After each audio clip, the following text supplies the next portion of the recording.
big, huge balloon that said "Happy 50th Birthday," stuff like that. She had actually had the AARP email me membership stuff and mail me membership stuff 5 years before I qualified. Now I qualify, and it's kind of just, it's there. Anyway, for the next 18 years, baby boomers will be turning 65 at the rate of 8,000 a day. That's a lot of American homeowners who are reaching retirement age and are starting to think about their next phase in life. Part of the next phase may include unloading their large family homes in favor of spending their empty nest years enjoying their newfound freedom. Quite interesting.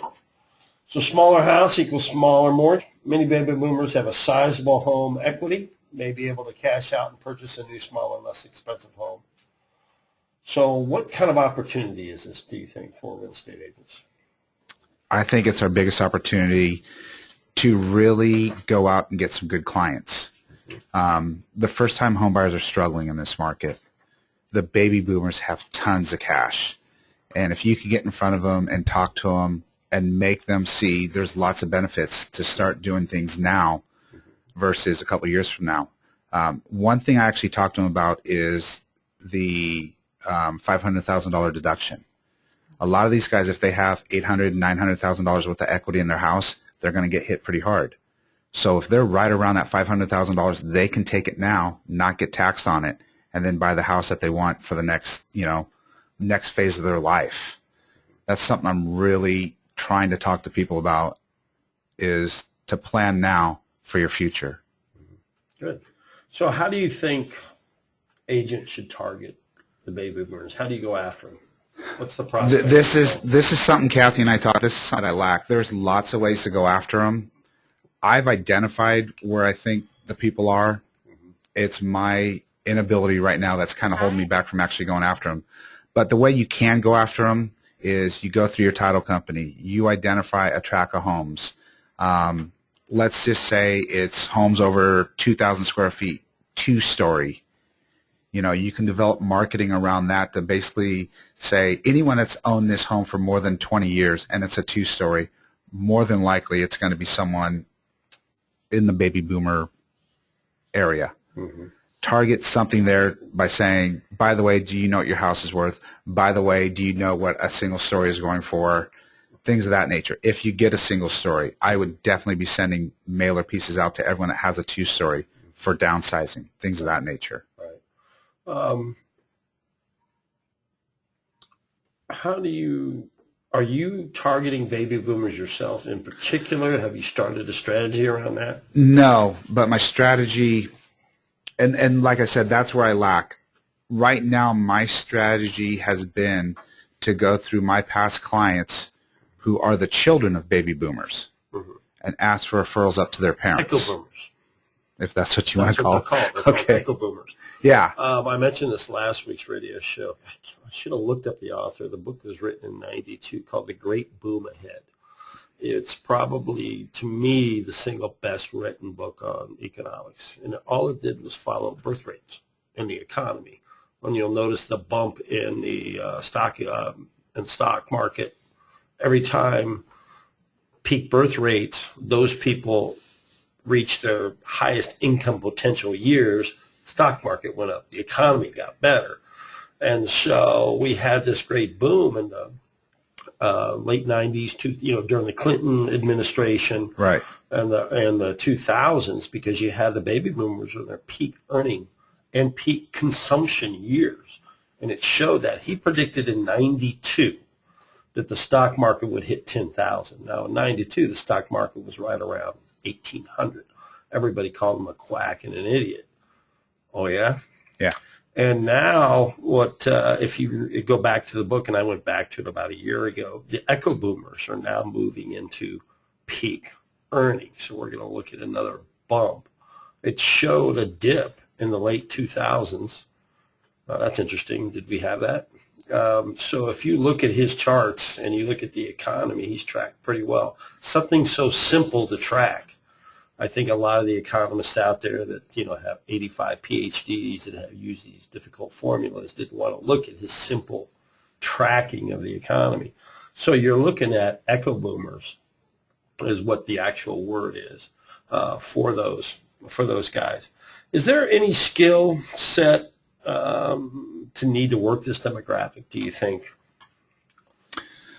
I think this demographic is extremely smart. They've been there, done that. Mm-hmm. I think as an agent, you have to be willing to, one, listen to them, and that's because they have a story to tell you. And if you're good enough to just hear what they're telling you, they're going to give you the path that they want to go down. But I think overall, we as agents need to keep striving for education. Right now, the way that I listen to them is when I'm doing an open house and they're coming in, they're talking about bringing their children closer to home. They're talking about, I just had a knee operation. Those are clues to me.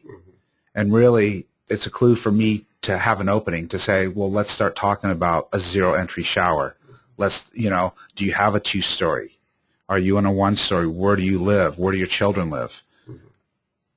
Really what I do is I just listen to what they're telling me, and they're going to tell me where they want to go. But you have to have that knowledge behind the scenes of, I know that hospitals are going to be important to you. I know that schools aren't necessarily going to be the primary focus anymore. So you can start taking some liberties when you are showing them houses with certain things. I just read this morning in the paper that healthcare spending skyrocketed almost 10% last quarter. So it's starting to, they are starting to get a little. Are you a baby boomer? No, I'm not. Just messing with you, dude. Now, I'm 15 years old, and USA termed me 15, 20 years ago, they termed me a tweener in between Generation X and a baby boomer. Now I'm lumped in with the baby boomers. So I'm a younger baby boomer. And I think one of the things, and we can talk about this, see what you think, retirement is an interesting subject these days with the economy, with people, what is it? 70% of the people going into retirement have less than $5,000 in the bank, something like that. I may have my money off. Wouldn't you say maybe some of the homeowners out there, their retirement, maybe part of it anyway, sitting in the equity in their home? I'd say almost all of it is. Yeah. One thing, so a couple things I'm focusing on. I'm talking to my financial planner. I'm talking to my financial planner to see who he can refer me to. Mm-hmm. These people whose money are tied up. Right. You need to talk to them about what is your end strategy. Do you have long-term health care? Do you have a referral network for hospice, things of that nature? Even though it could be 20, 30 years from now, they need to start thinking about that now. Right. And those are definitely questions that come up when we're just talking about their next house. Mm-hmm. Because if they want a 2-bedroom house, where does that live-in person come and stay when you start getting older? Mm-hmm. Maybe you need the 3-bedroom. Mm-hmm. They need to plan for stuff like that. Do you think maybe some type of campaign or prospecting offering an equity position evaluation maybe on their home to see what they have in it now? I mean, what they say, prices up 25% over the last 12 months in the Bay Area. They didn't have equity 4 years ago. Now they do. Right. Might this be a prime time for baby boomers to sell? And maybe your ability to evaluate what they have in it could help make a decision? That's kind of where I'm going right now. I do the monthly newsletter, and I've been doing it for about 4 years. Mm-hmm. That's been my focus of this year, which is, where was your house? Where is your house? Call me if you want to find out. Right. And really what I do is, within that newsletter, I am telling everyone, forward this on to your friends, forward this on to your family, mm-hmm. because we need to start setting people up for the future. Right. Because we have no idea where this market is going. Yeah, actually, there's a lot of services out there that you can find online that targets people, age groups, that you can get their contact information, whether it be email or direct mail. I think maybe a campaign, particularly for that. With the new websites now, with the new WordPress websites, we have a CMA form right there, and you could link them to that. Great way to drive business to your website and get chances at listing appointments, that's for sure. Sign me up for that, by the way. How big is the opportunity in Silicon Valley? Are they moving out of the suburbs, back to the cities? What's going on there? They're coming back home. Even though we have this younger generation that wants the zero lot line property, they want to be in the city, the heart of the city. Your baby boomers still want to be close to them. So they're moving back into the suburbs to where the hospitals are good, to where they can easily get to services. Mm-hmm. They're not going to be moving out to Lodi. They're not going to be moving out to Hollister. They want to come and be back where their family is and where their friends are. Lodi? Well, that's a pretty drastic example. But, a lot of people moved up to the Sierra foothills. Mm-hmm. They don't want to be out there anymore because they realize they're isolated. Mm-hmm. And your services are not as good as they could be if you're close to Stanford or close to Kaiser or something like that. Tell me about these Silicon Valley techie people and listing and working with them as buyers. What kind of client are they? They're hard. And what I mean by that is they are full of data. They will go online and research for hours, and they will tell you, Zillow tells me this, and Trulia tells me this, and I read this article. Once you can get them to trust you, they're your client. But they deal in a totally different world than we do. We deal in this abstract of relationships and managing expectations. They are always tied to deadlines and things like that. Sound like my kind of clients, actually. Let me ask you this. So they do all this research. They look all this stuff, all this disinformation online. Not that I would throw any certain companies with information under the bus. I'll only use initials, Zillow. When you actually get them out there in the field looking at property, doesn't it become emotional even for them? That's where I need to get them. Yeah. I need to bring them to the emotional side, and I need to also show them the demand. Right. Those are the two aspects that they come to the transaction not having. Right. Once I can show them that side of it, then they're my client. Right. Because up until that point, they're going to look at everything and say, well, I looked at the numbers, and the numbers don't justify that price. And I said, then you're not going to get that house because there's 10 other people that are already there emotionally, and they're already there on a demand standpoint. And that's where we have to be if you want to get this. A lot of times it takes them losing their first offer to get them there emotionally. Well, that's been true in real estate for exactly 100 years. So if you can get them on the first one, more power to you. But most times they're going to come in low, or they're not going to be realistic until they lose something that they really wanted. Well, what I meant by was, so they go through all this data online, but then you take it into the house, don't they choose the ones that feel good to them? Don't they at least do that? But I think that's what everyone does. Yeah. I think the only people that don't do that are your investors. Yeah. They look at it from an investment standpoint. Right. But no matter if it's an engineer or if it's a school teacher, everyone looks at a house emotionally, because what they start doing is they start picturing themselves and their family in that house. Right. And I learned it a long time ago. It's called crystallization. When someone is looking at a house, their eye starts to glass over just a little bit. And when you can spot your client looking at a house that way, that's the house that they want. And you can start focusing in on, why is this your house? Because if it's a 3-bedroom, 2-bath, and I just showed you a 3-bedroom, 2-bath, what separates this one from the other one? Right. And 9 times out of 10, it's, I can see my family here. You're making a great case to work with sellers. Just want you to know that. I made a great case for working with sellers. I remember I've owned probably 10 houses. I remember I was living in Cincinnati, and I wanted to live in Hyde Park, if you know anything about it. Big Victorian homes. The doors weighed like 800 pounds, with the glass doorknobs and all this type of stuff. And I was looking. I was coming home from the golf course one day to my apartment, and I drove into this country club townhouse place, and I walked into this open house, and the middle floor had a big, huge window that framed the 5th green. That's what I made an offer on. Totally opposite of what I said I was looking for. It's like herding cats, buyers sometimes. Yeah. And especially those that do all the data, and then they go out and have the emotional connection. I would think that that's even more difficult to try to get these guys pinned down. I would agree with you, but I think a good business model is going to work with both buyers and sellers, and a seller needs to be a buyer unless they're moving out of the area. You know, it's a two-way street. I think nowadays it's more important to coordinate the timing of everything. Well, with such limited inventory, there's not a lot of choices anyway. That's up to the agents to be creative, to really reach out to their own networks of other agents, of other people out there. Right.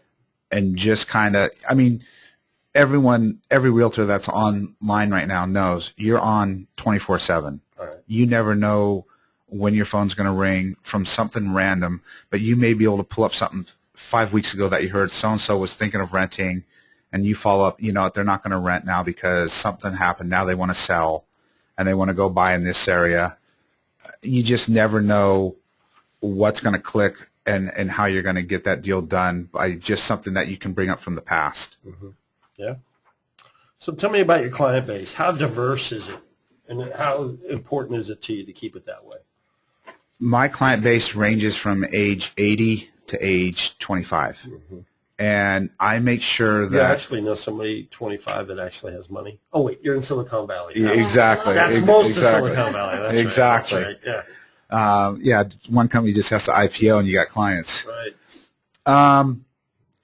To me, it's huge, and I track the ages of my people, because if I have all 25-year-olds, at some point, I'm going to be slow, some point in my career. But if you have a diverse range of people, you're constantly going to be busy because they're constantly going to be turning over, or they're going to be referring you to people. Tell me the difference between a listing appointment with a 25-year-old and one with an 80-year-old. What are the differences? Generally, the one with the 80-year-old, you need to go in there and talk to them about being an A to Z realtor. I can do everything for you. I can do the estate sale. I can do set up all the inspections. I'll be here. I'll walk you through the disclosures. 25-year-old, we'll DocuSign everything. You know, we'll do this when you have time. Don't worry about it, because you're not going to interrupt their life. An 80-year-old has nothing but time for you. 25-year-old, they want to do it while they're on their lunch break and get it done. Right. That sounds like my kind of person. So pretty diverse database, client base. Hugely diverse. Yeah. But part of that, and I want to touch on this, part of that is, you know, I make sure that when I'm going to these social functions, I'm not just going to my friends' things. I will go to younger things. I will go to older things. I make sure that I'm volunteering or I'm donating time where there are young people. Or I am going to, you know, a 70-year-old's birthday party that was my parents' friends or something like that. I am making sure that I am hitting all different ranges. And I don't do it from a business standpoint. I do it because I want to, but I also know that's where my business is coming from. So I don't go there with the intention of trying to get business, but I make sure that people know what I'm doing while I'm there. So, my God, your social calendar is it's huge. Is there some kind of training that I can go to get better at this? Because, if I had a choice between a wedding and to stay at home and download movies, I'm going with Plan B. Have you ever thought about opening up your own social training school or something like that? No. I'm lucky in that I have a great wife, and she's my social calendar. She's the social one. But here's the one thing I want to say is I'm born and raised in San Jose. Went to college there, went to high school, never left. I have a big network. I realized that early on. That's where my strength was. If I don't have a big network, all right, what do I have to be good at? Do I have to be good at knocking doors? Do I have to be good at open houses? If I wanted to strictly target baby boomers, I would start doing, go through Pinpoint and start targeting the AARP people. I think for all agents, you have to figure out what you're good at and become good at it. And don't just say, well, this is where my strength lies. Accentuate that strength. Yeah, that's very good. So what would you recommend? Let's say agent, we hire some agents that I ask them, how many people in your address book in your phone? And 6. What would you recommend them to do to get their business going? Okay. I would I would tell them, why is there only 6? Because obviously you have to know more people than that. If they wanted to try to go with a referral-based business, it's probably not going to work. I would say you go to an agent in your office that has a lot of listings and offer to do every one of their listings, no matter where it is. You mean the open house? Yeah, open houses. Start that way. Become good at open houses. Figure out how to close people at open houses. Figure out leading questions. What brings you in today? If they say, I came in because of your sign, all right, that opens it up to, do you live in the neighborhood? You can start asking questions just through open houses to start getting clients. The goal is to try and have a connection with someone.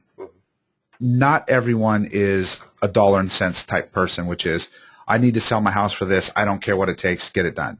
They want to know that you have their best interests out there for them. That's your opportunity at an open house to make a connection with someone. Build your network that way. Or, where do you live? Start walking the neighborhood. Start doing a newsletter for the neighborhood. Volunteer. There's tons of way to meet people, especially in Silicon Valley. Bars on the weekends. If you're good at that, no. Yeah, exactly. but there's tons. Here's the thing: in Silicon Valley, so many people are not from Silicon Valley. Right. So you already have a connection there. From there. Exactly. Yeah. You already have a connection there, which is you can go out and talk to people and just say, "I'm learning the same as you. How about if we you make up something to. How about if we go on a bike ride or a bike club or a hiking club? Tons of ways, because everyone's got some sort of hobby. Tell me about Almaden. My better half and I are going to move there. Do you need an agent? At the beginning of next year. She's from more of that area, Saratoga, Cupertino. She's got a great network down there. So we look at that office is so beautiful that you have. And that area, I didn't know Almaden was so nice. We're definitely looking to move down there at the beginning. Tell me about Almaden. What's it like there? Almaden is our nice part of San Jose. That's what we like to. It's our bed and breakfast community. It's really where your people in San Jose move for the schools, for the lifestyle. It's kind of tucked away back there in the mountains. That's what I love about it. Yeah. So you can be out in the country in 5 minutes, right, or you can be on Highway 85 right, and downtown San Jose in 15 minutes. Kind of town. Is that true? It is, because it's perfect. Perfect for you. It's sleepy, but it's God. I'm going to get crucified for this. Okay. All the fathers work, all the mothers work out and drink coffee, and that's a total generalization, but it is kind of going back to 20, 30 years ago where that was the norm. Right. It's still kind of that. The mothers are driving the SUVs, shuttling their kids from baseball to soccer to all the AAU sports, things like that. Right. But it's where everyone wants to be, because you have very, very, very good climate there. And what I mean by that is it gets very hot during the summer, but you don't have a lot of fluctuations with your temperature. Right. And you're kind of isolated because you are tucked in with the mountains there. You've got very good schools, but yet it's still at 1.2, 1.4. It's still actually affordable. The next town over is Saratoga or Los Gatos, and that's 1.7. So it's still a good value, seen as a good value for the education. Yeah, I like it there. I really do. I've been down there several times. Really like it. I already asked him that. So you've dealt with a lot of the agents in that area. Tell me what it's like working with agents in your area, the other agents. I'm sure it's a diverse experience. Hugely diverse. We have a lot of the old-time agents who have been in the business 20-plus years. You didn't just say that. Old-time agents? Seasoned agents. The one thing I'm going to say is my vocabulary. Scott.Reese at, what is it, VP Property? SeasonedAgents.com. But Santa Clara County as a whole, we've got seasoned agents who've been in it 20-plus years. Right. Our Almaden office has a lot of those seasoned agents. Right. They have great connections. Someone like me who is a little bit younger in the business relies on a lot of those seasoned agents to do introductions for me. The other thing What's it like negotiating contracts with agents from the other companies down there? Pretty good, easy, tough? It's actually good because the one thing they're going to do is they're going to look up your performance. They're going to look. They already know that I'm from Ventura Barnett Properties, which has an excellent name. Yes, it does. That carries weight. A lot of them have probably done business with an agent in my office, and I tell them, call that agent, find out who I am. I rely on my office actually to help get me business because my office has a great reputation. The agents that are doing business, they want to do business with someone that has production. Right. And if you can talk the language that they talk, good for you. But you come across these agents who do 1 or 2 deals a year, and they just don't know how to talk to the other agent. That's where the problems lie. And you know what? A lot of times they might have the best offer, but you know it's never going to close because they have too many things in their offer. Good stuff. Well, Scott, it was great talking to you this morning. You're just a great addition to the team. You know, we picked up the office back in January, and you've been just a great agent to be added to the family. Good luck in your endeavors out there, and thanks for coming on the show. Thank you for having me. Okay, just wanted to plug the expo for those of you who love learning and who want to know more and more about Client Connect and how you can use it to build your business, as well as to see a great top producer panel on online reviews. Please put May 16th in your calendar. There'll be lots and lots of great topics. It's free, continental breakfast. Come have a little breakfast, learn, and spend the morning networking with your fellow agents. All right. Thanks, Kathy. Wow. Our next guest on the show is Jaya Joshi. She's in our Danville office. Only 2.5 years in the business. You ready for this? 13 closed transactions in 2014 already. Closing. Already in 2014. Amazing. So we're going to talk to her a little bit about her business, how she got it started. Welcome to the show, Jaya. Thank you. All right. So you were a teacher before becoming a realtor, correct? Yes. So was there a moment teaching when you knew you wanted to go into real estate? I used to teach at one private school. I was a pre-K teacher, and So you I was taught pre-kindergarten. pre-kindergarten. So let me know when you want to interview for being a branch manager because it's similar. Just messing with you guys out there. Just messing with you. Right. Yeah. So I was doing great over there, but after certain years, it becomes monotonous. Mm-hmm. You're not learning new stuff because they had a set curriculum, Mm-hmm. and I could close my eyes this month. I'm gonna teach this thing. So you got back bored. up. Yes. Yes. And one day I told my manager there, my director, that, hey, you know what, I really want to change my career. And she said, no, you're doing so good. And I said, I know I'm doing good, but I want to continue doing good. But, my heart is telling me, maybe next year I will not be able to put my 100%. Right. Plus, not to mention, based on your transactions that you're doing, I got a feeling you're going to pay more in taxes than you made as a pre-K teacher. Yes. Yes, that's what my husband was saying. It is more headache for him. Oh, you're making too much money. What a pain in the butt you are. Yeah, I'd like to meet him. So have you leveraged your contacts at the school and the people and the parents that you've met? Yes or no. As a pre-K teacher, we were not supposed to send out emails or something. Right. It would directly go to the director. Mm-hmm. So, but, when I was starting my career, my first 2 deals were from my past students. Mm-hmm. They met at one of the groups. Hi, Miss Jaya. I said, you know what? I'm not Miss Jaya anymore. Hey, I have, transitioned into real estate. And they said, okay, can we have your card? And I gave it to them. After a month. They called me, hey, we are looking into purchasing a house. And that was my first transaction because as a new agent, people are scared because, going through you because you do not have any experience. And for anybody's life, real estate is the most expensive investment. And they want to choose their real estate agent carefully. So how'd you ease their fears? How many? How did you ease their fears? Because they trusted their child with me in the past. So they knew me, who I am. And I told them, hey, I have a nice broker who's going to stand behind me. And they trusted me in the past, and they trusted for their real estate. And then it was a lot more easier for me to tell whoever is coming for the, the real estate need, hey, I am closing with the such and such person. Would you like a referral? Because before then, no one was ready to give me the business because I haven't closed anything. Yep.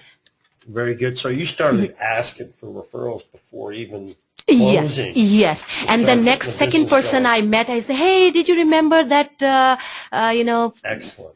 Yep. That's very, very good. So have you ever lost any clients because of your lack of experience? No, I haven't lost any client because lack of my experience. Only one client I lost because he wanted to purchase a brand new house, and there was a camping going out, and I was 30 minutes late before camp out starts. There was another agent sitting down there, and Right. Of your sales so far, since you've been in the business for 2.5 years, what's your listing to buyer mix? That's where the imbalance is. Right now, as a new agent, I'm getting more buyers than the listing. I've only sold a couple of listings, one in Pleasanton, Tianville, two in San Ramon, but I have to work toward that to get more listing because, buyers eventually, I don't know. I will have to work my way to get listing. Once I feel, people trust me and I start advertising, definitely I'm going to get more listings. Okay. So you place a premium, obviously, on high touch. Talk about that and how it's resulted in additional business for you. My motto is people have to trust me. And usually I don't hand out my card just like that. If I'm meeting someone, I would say, hey, why don't we meet for a coffee? This way, when you talk to a person face to face, it will have a different impact than just calling over the phone. You might call 10 people, but when you meet with a person face to face, you have a better chance of getting that deal. Because they will see, I can judge a person what they are thinking. If they are fearful, if I'm saying something, I try to see, if they have kids, I can tell them, oh, I have kids of your age, my child is doing this thing, that thing. So I can get into a deeper conversation where they start trusting me. Yes, I'm going to do a good job, helping them in their real estate need. So always, I meet people in person, maybe for coffee, or maybe, I'm going to say, hey, I'm doing this open house. Why don't you stop by and we'll just talk for just 5 minutes. Right. That's how, and they go home and then they will think about, as a person, how I'm going to talk. And, that's, I think, the main reason people want to deal with me. I had a couple of clients. I was visiting my country back in India. And they didn't even put the offer with someone else. They said no, because when you have to know your clients, where they're coming from. So if I know my client, hey, this layout is not going to work for your family. I know my parents, my clients' parents are visiting. Hey, do you really need a 1-bedroom downstairs? I have changed 3 homes already. I tell them, hey, the second time I changed because I thought, my parents were visiting and they had some medical condition. They could not go upstairs. So that was the only reason I moved from one house to other house. Do you think your parents might visit in future? Do you think it's going to be a big deal? Are they healthy? They can go upstairs. So something like that. So I give them ins and out of the house, how a normal family would work. And sometimes, because most of them are first-time home buyers. They have no idea. They are coming from 1,000 square foot apartment. Even, 1,800 square foot house, it's super big for them. Then I start explaining to them, what is important in the house. I know it's pretty big, from 900 square foot to 18, it's double the size, but how functional it is. So all the points I give them. I just figured out in the last 3 minutes why you do so well. You're very passionate about what you do, and you sound extremely competent. And these are two things people get attracted to. So you're just going to normally be a magnet for the business. Now, you said, there's all this social stuff. Do you party like Scott does over here?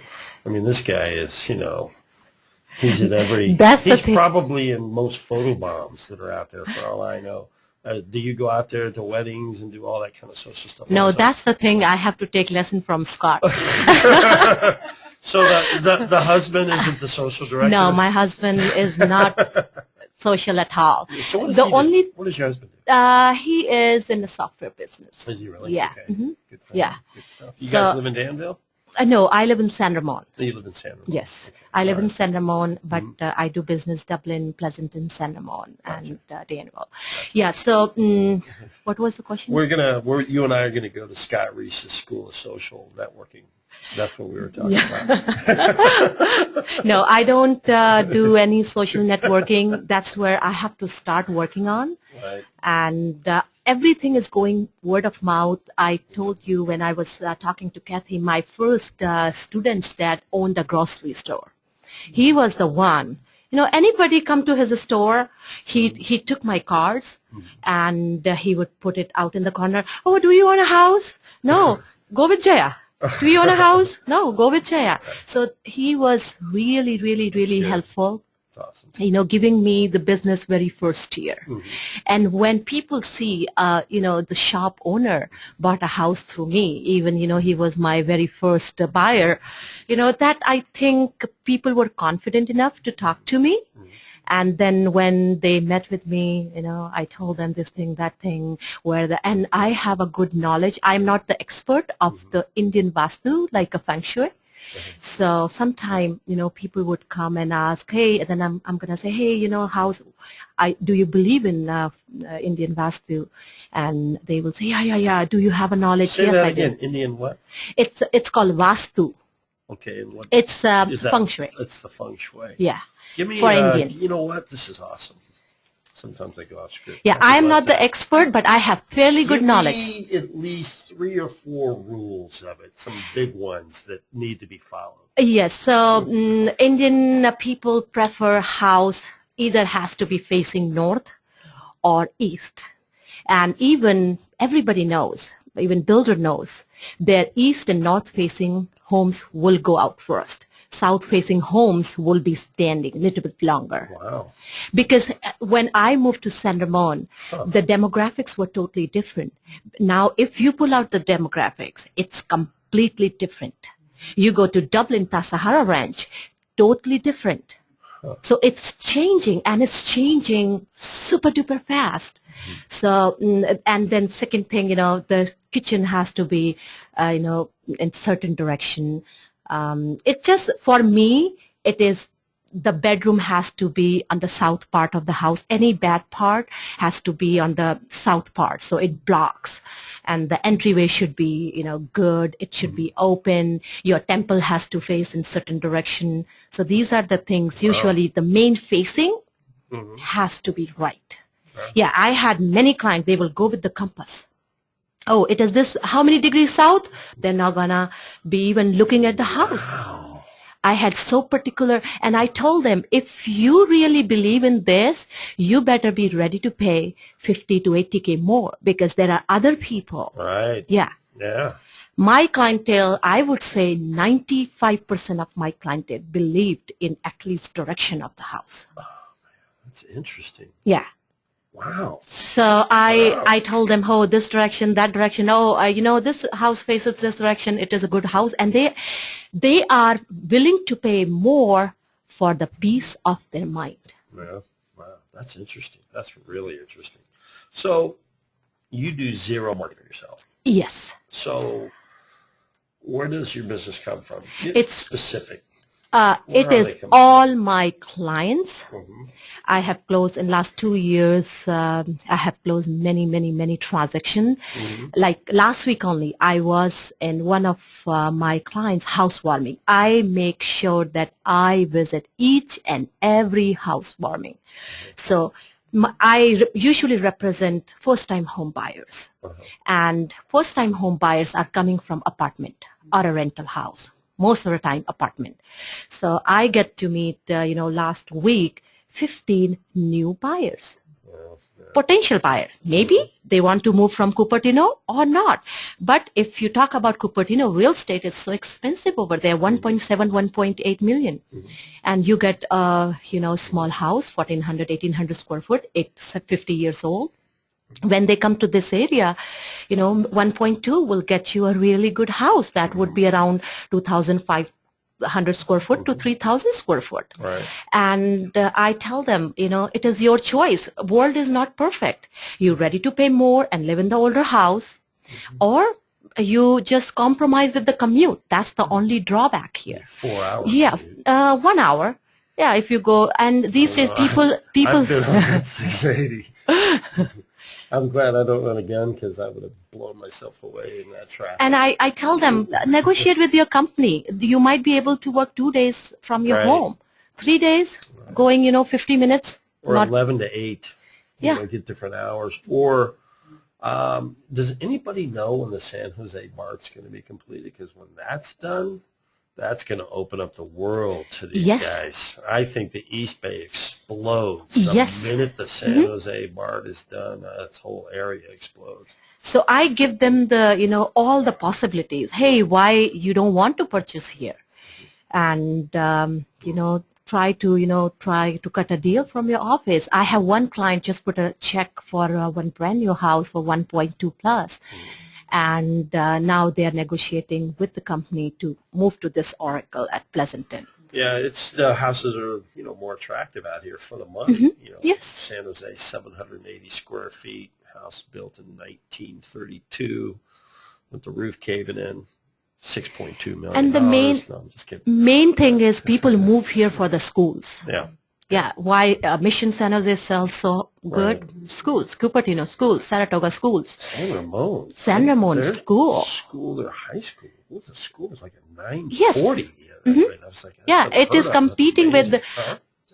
Yeah. Doherty. that's It's competing with Mission and Cupertino Yeah. schools. Yeah, that's amazing. So school out there. anytime as a mother, I would want to live in a good school, even though I have to pay a little bit How more. old are you, children? 14 and almost 12. 14 and 12. Yeah. Boys, girls, both? 2 boys. 2 boys. Yeah. Oh my gosh, 14 and 12. Wow. They're in the, are they sports? Let me say, what's their hourly diet of video games per week, do you think? Maybe 2 hours. Oh, that's not Yeah. bad. You've done well. 2 hours, regulating yeah. it. Good job. Good Yeah. job. Being a So- teacher, I know, how Yeah, to, very I good. didn't take any cable connection because I know I can't fool them. I just got my Comcast bill. I'm cutting the cord myself. I have Trying to figure I have out how- Netflix. Yeah, I'm looking at I've got Apple TV, but I'm done with Comcast. I'm really done with that. So, what do they say? 6.8 million people have now cut the cord over the last couple of years. I'm going to be one. So let's talk about your listing plan. You're ready to spend some marketing dollars to get some listings, from what I hear. So what's your plan around this? Do you have a specific plan yet? I or- have just put advertisement on our Safeway card because I have to put my name out there. Right. People have to aware that I do real estate. And day before yesterday only, I got a call from someone. Oh, I saw your name on Right. Safeway card. Many times my kids' friends, they say, oh, I took your mom's picture from the card.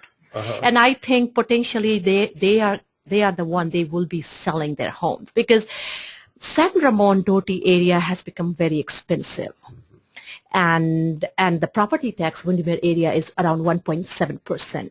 And once, your child is graduating from there, people will start selling their homes. So what I am thinking, I have not participated in school PTA. And I saw there was one agent had put up a banner, real estate need, contact this person. And what I have decided Is to tear it down? to tear it down and put my name up there. And put my name. So I am planning to contact the PTA and want to become the biggest donor there so that they display my name year round. And same thing, maybe next year high school, that's where my son is going to go to, and spend some hours at PTA because I haven't doing all those things. So, well, let me give you a little guidance in that area while you're here live on the radio. So I'll ask you a question. You'll see where I'm going. So there's, I don't know how many agents in the Danville, San Ramon, a lot of agents. So why would I want to list with you over the other ones? Because maybe I will be spending time at the school and what else? See, people will see me. There's where we are. If you want to gain some listing footage in that area, you need to really be Visible? a direct, not just visible, but direct on why the experience with you will be better than with the other ones. That'll attract them. So what's important to a seller? Getting the most for their house and selling it quickly. Yes. Right? So your ability to market that you can do that better than the other agents there, they will be attracted to you. Does that make sense? Let's say you were selling your house. Why would you pick a certain agent? Just because their picture was everywhere? Or if you really felt like they could get a higher price and sell it quickly, that probably they can get the higher price, definitely, yes. So when you're doing your marketing out there in San Ramon, I would say you're obviously can stand out very easily from the other agents. You know what you're doing. You're competent. Make sure that you're different than the other ones that will attract them. That's the one thing that I would say. Yeah. So you've got some marketing to do involved with the school. Anything else you're going to do? I am thinking of sending the flyers out or maybe make a monthly newsletter that will have a children's corner to attract children. At least, you know, when I was little, I was always go to one piece of newspaper where you have to find the differences. You know, find the differences from one picture to the other. So something for the children to, you know, look forward for it every month, and maybe one recipe card for the mothers, you know, something to attract everyone, and what is the neighborhood is doing, you know, where the prices are going, and something like that. I thought of, you know, hosting a neighborhood party. That's what I'm planning, or maybe sponsor some, you know, Easter egg hunt maybe for next year, something like that, where your name has to be out there. Because I do not have that many listings, you know, the billboard itself is a big advertisement for you.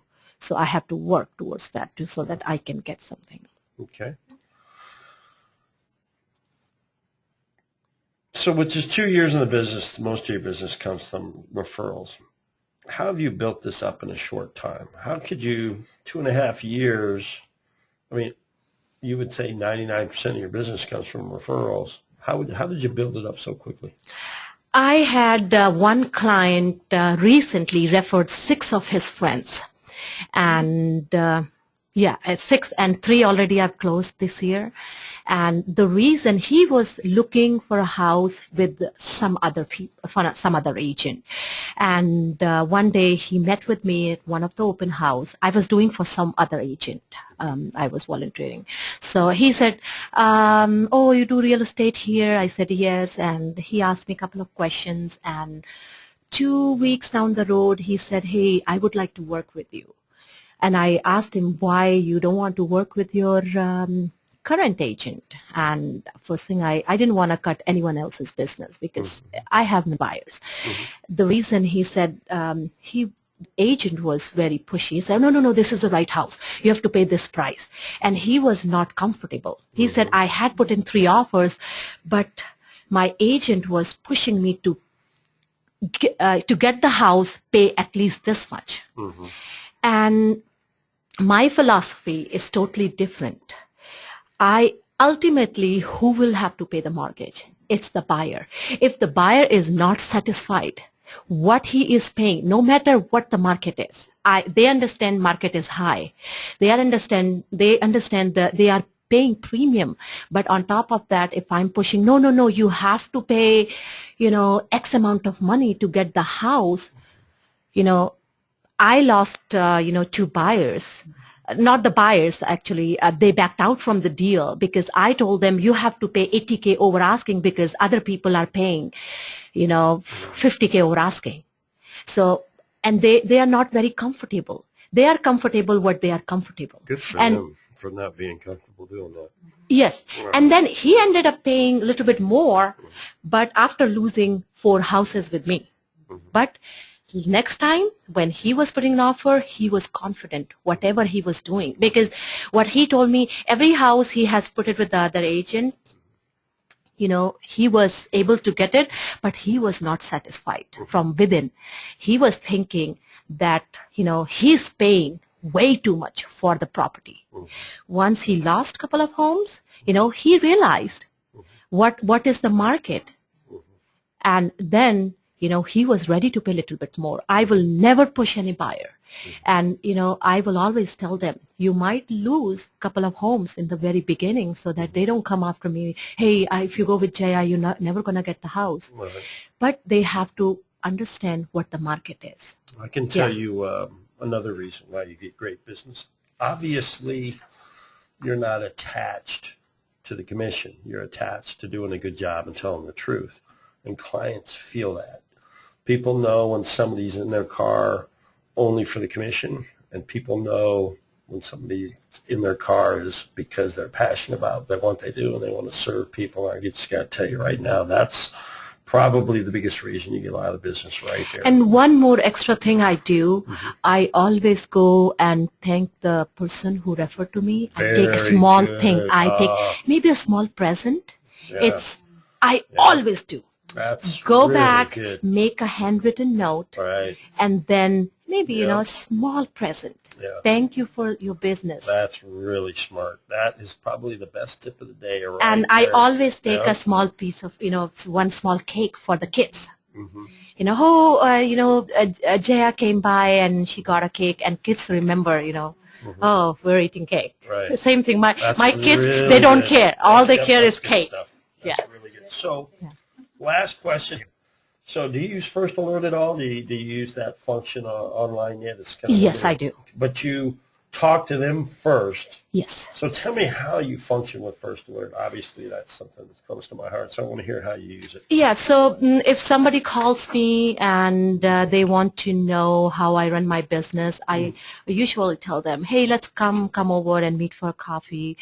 We sit down, we chit-chat for, 15 minutes, 20 minutes, whatever time frame they have, and then I take their permission to put them on the interest list. And that's how I put it. I will never do it, on the first meeting. I say, hey, will you be comfortable if I start sending some listings so that you are updated what is going on in the market? And they'll say, yeah, go ahead. Because, if you do it without asking your client, right. I have most of the time their emails, next time they're going to unsubscribe. So. Yeah, well, that makes sense. The one thing about the First Alert, you're looking for listings. The last 2 questions in First Alert, unlike the other property alerts, is, do you have a house to sell? Would you like to know its value? So using that in open house or out there in the field when you're amongst people, that also can help you get some listing appointments also. So it's not just a buyer tool. It is, what is it? 18% of our First Alert people have answer yes to those 2 questions. Oh, wow. So, using it as more of a prospecting tool. I would never just sign somebody up for it without them knowing about it.